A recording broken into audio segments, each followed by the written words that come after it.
ক্ষমতার অপব্যবহার করে তুমি এভাবে পুলিশের ভাবমূর্তিকে নষ্ট করতে পারো না। কোন ভাবমূর্তির কথা বলছেন স্যার? ঘুষখোর পুলিশের ভাবমূর্তি নাকি ডিউটিরত অবস্থায় চুরি ডাকাতি করার ভাবমূর্তি? বাদশাহ, আমাকে বলতে দিন স্যার। পুলিশ যদি তার উপর ন্যস্ত ক্ষমতা ব্যবহার করত তাহলে সরকারকে র্যাব বা যৌথ বাহিনী নামিয়ে অপরাধ দমন করতে হতো না। একের পর এক পুলিশ অফিসারকে সেসব বাহিনীর হাতে নিগৃহীত হতে হতো না। পত্রিকায় আমাদের সহকর্মীদের হাতে হাত করা পড়া অবস্থায় ছবি দেখতে হতো না। আমি ক্ষমতার অপব্যবহার করেছি বলে আমাকে জবাবদিহি করতে ডাকা হয়েছে। কিসের জবাবদিহি করবো স্যার? আপনারা কি অন্ধ?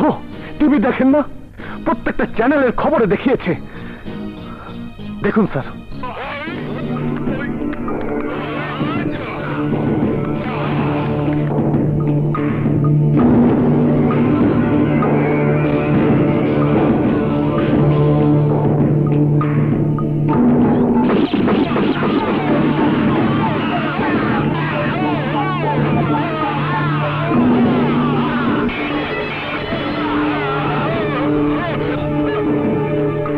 দেখেছেন স্যার কিভাবে ওই নেতা আমিরের লোকজন সন্ত্রাসী নিয়ে আমাকে খুন করতে এসেছিল?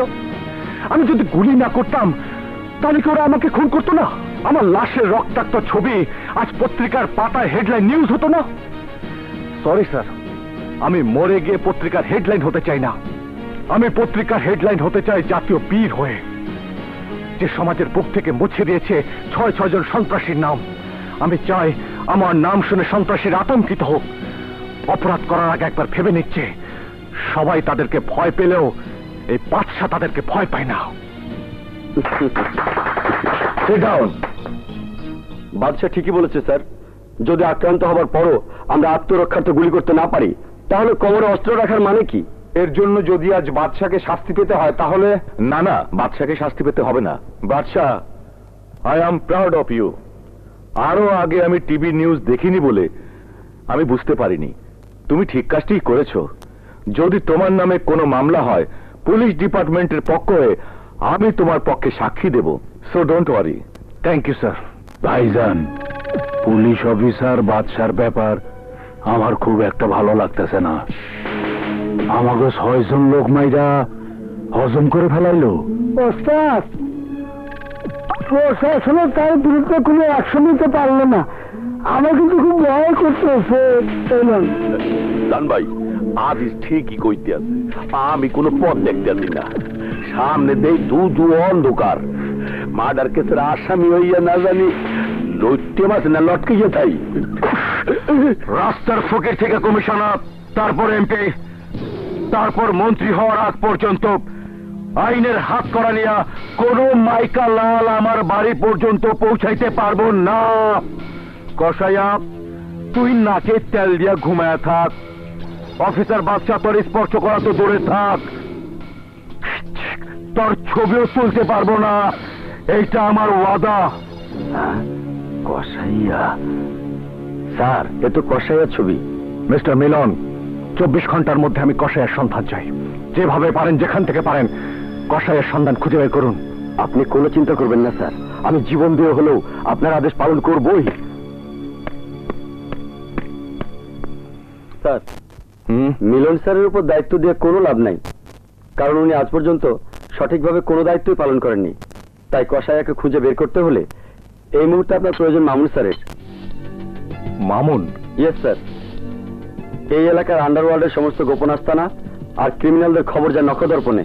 চাকরি থেকে সাসপেন্ড হয়ে যে জীবনের মায়া ত্যাগ করে এখন শুধু মদ নিয়ে পড়ে থাকে, আপনি চাইলে মামুন স্যারের মতো সৎ এবং যোগ্য পুলিশ অফিসার আবার আইনের সাহায্যে নিজের জীবন বাজি রাখতে পারবে। না, আমি তোকে আর মদ খেতে দেব না। কেন তুই তোর জীবন এভাবে নষ্ট করছিস? যে জীবনের কোনো মূল্য নেই সে জীবন রেখে লাভ কি? লাভ ক্ষতি হিসেব করে জীবন চলে না মামুন। এ আমাকে দেখ, সারাটা দিন শুধু তোর পথ চেয়ে বসে থাকি নিজের হাতে তোকে খাওয়াবো বলে, আর তুই কিনা আমার দিকে ফিরেও তাকাস না। কি অপরাধ আমার? তোর কোনো অপরাধ নেই। তাহলে তুই কেন বারবার আমাকে ফিরিয়ে দিচ্ছিস? তোর জীবন সাথী হব বলে আমি যে স্বপ্ন দেখেছি সেই স্বপ্নকে তুই ভেঙে দিস না মামুন। স্বপ্ন দেখে কোনো লাভ নেই রূপা, কারণ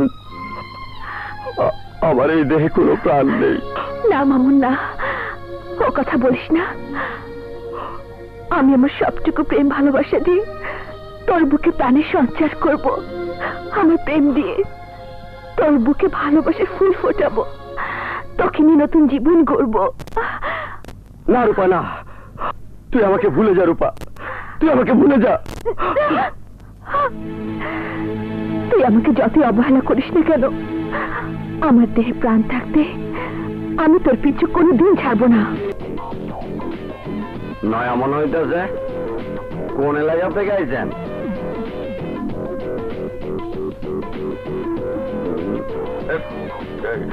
সালাম স্যার, আপনি আপনি এখানে কি সেবা করতে পারি? তোমাকে আমার খুব প্রয়োজন। আমাকে প্রয়োজন কেন? কোন আসামি টাসামি আমি ধরতে পারবো না। ওই ডিপার্টমেন্ট আমাকে অনেক আগে বের করে দিয়েছে। তারপরেও তোমাকে আমার কথা শুনতে হবে, যত বাজি রাখতে পারে। তোমার মতো পুলিশ অফিসার ডিপার্টমেন্টের গর্ব, তারপরেও কেন তুমি নিজের জীবনটাকে এভাবে নষ্ট করছো? জানতে চান? তাহলে শুনুন, আপনার মতো আমিও ক্রিমিনালদের জম ছিলাম। অস্ত্র ব্যবসায়ী তনু মোল্লাকে ধরার জন্য নিজের জীবন বাজি রেখে তাকে অ্যারেস্ট করেছিলাম। আইনের সেবা করব বলে নিজেকে উৎসর্গ করেছিলাম, কিন্তু ঊর্ধ্বতন কর্তৃপক্ষ নিজেকে তনু মোল্লার কাছে বিক্রি করে দিয়ে তাকে ছেড়ে দেয়। তারপর একদিন। বলুন স্যার, আমাকে কেন ডেকেছেন?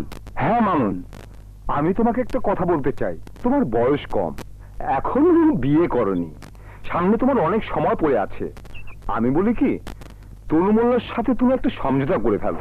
তনু মোল্লা তো খালাস পেয়েই গেছে, শুধু অস্ত্রের চালান বাকি। উপর মহলে হাত করে অস্ত্রের চালান হয়তো নিয়ে যাবে, মাঝখান থেকে আম ছালা দুটোই যাবে। তাই বলছি, তুমি রাজি থাকলে আমি তোমাকে উপযুক্ত বকশিশ আদায় করে দিতে পারি। সরি স্যার, এই কাজ আমাকে দিয়ে কোনোদিনও হবে না। আইনের পোশাক গায়ে দিয়ে আইনের সাথে আপনি বেইমানি করলেও আমি কখনো করব না। যে দায়িত্ব আমি কাঁধে তুলে নিয়েছি, আমার জীবনের বিনিময়ে হলেও সে দায়িত্ব আমি পালন করব। আর যদি আমার কাজে কেউ বাধা হয়ে দাঁড়ায়, তাহলে তাকেও আমি ছাড়বো না। আমি জানি স্যার, আপনি আমার সিনিয়র অফিসার, চাইলে আপনি আমাকে এই মুহূর্তে সাসপেন্ড করতে পারেন, আমাকে ট্রান্সফার করতে পারেন, কিন্তু আমি আমার আদর্শ থেকে 1 ইঞ্চিও নড়ব না। আমি আজই এক্ষুনি অস্ত্রের চালান জমা দেওয়ার জন্য মালখানায় নিয়ে যাব। আসি স্যার।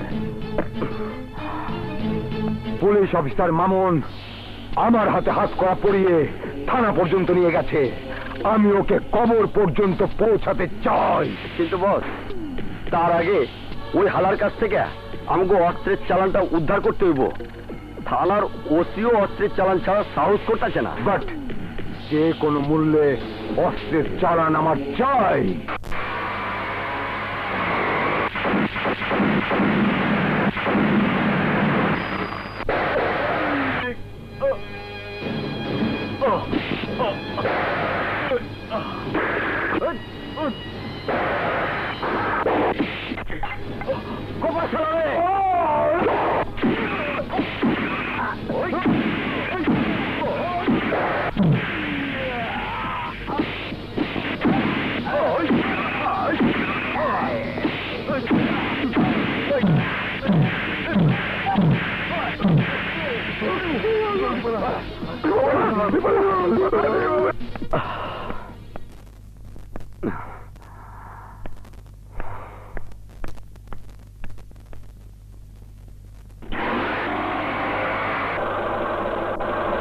মাফ করে দেন বস।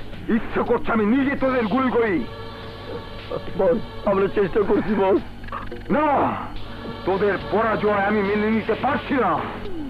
যেভাবে হোক আমার ট্রাক ভর্তি অস্ত্রের চালান উদ্ধার করতেই হবে। কিন্তু বস, শালা মামুন থাকতে তা আপনি কোনোদিনও পারবেন না বস।